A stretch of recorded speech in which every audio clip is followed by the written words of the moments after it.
Қайырлы күн достар, бүгін сіздермен песочный тестіден ұйғыр самсасын пісіретін боламыз. Дәмі өте керемет болып шығады. Жасалу жолы да өте оңай, көп уақытыңыз кетпейді. Міндетті түрде жасап көріңіздер. Қонақ келгенде де үйде балаларыңызға жасасаңыз да өте керемет болып шығады. Алдымен ұнымызға жарты шай қасық тұзымыз салып, және де оған шамалы бөлме температурасында тұрған майымыз салып, осылайша қолмен әбден езіп крошка жасайтын боламыз. Осылайша крошка жасап алған соң бөлек дайындап қоямыз. Тағы да бізге жұмыртқа және де сметана қажет болады. Менде сметана болмағандықтан, яғни қаймақ болмағандықтан мен сливки пайдаландым. Негізі сметана пайдаланған дұрыс.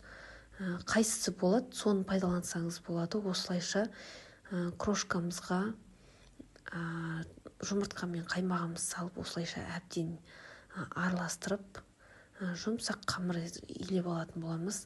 Ұнымыздың барлығын бірден салып жібермеңіз. Ұнды жәймендеп отырып салып, осылайша қамыр жасайтын боламыз. Оның барлығын салып, бірден салып жіберсеңіз, қамырымыз қатты болып қалуы мүмкін. Осылайша қамырымызды 16-18 бөлікке бөліп аламыз. Өзіңізге ыңғайлы етіп бөлсеңіз болады. Қатты үлкен қылып жасасаңыз 14 бөлікке бөлсеңіз де болады. Қонақ келгенде бірақ осылай майда етіп пісірсеңіз әдемі болып шығатын болады. Осылайша қамырларымыздың барлығын домалақ етіп жайып алатын боламыз. Қатты қалың болып кетпеу керек, әдемі шықпай қалады самсамыз. Видеомызда көрініп тұрғандай осылай шамалы жұқалау етіп жаятын боламыз қамырымызды. Мінекей барлығын жайып болған соң алдын ала фаршымызды дайындап қоямыз. Мен фаршқа асқабақ қостым. Асқабақ өте пайдалы болғандықтан асқабақпен жуа салып фаршқа осылайша алдын ала дайындап алдым. Осылайша қамырларымызға фаршымыз салып шығамыз. Фаршымыз салып болған соң түйіп шығатын боламыз. Біздің қамырымыздың аты песочный тесті, яғни песочный қамырымыз. Песочный болғандықтан біз самсамызды үшбұрыш етіп түйе алмаймыз, өйткені әдемі шықпайды.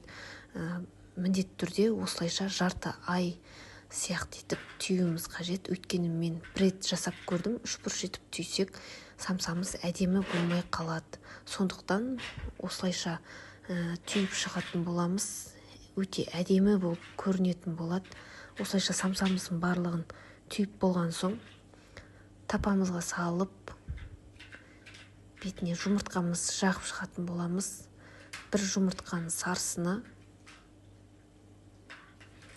бір қасық сүт құйып, осылайша самсамыздың бетіне жағып шықтым.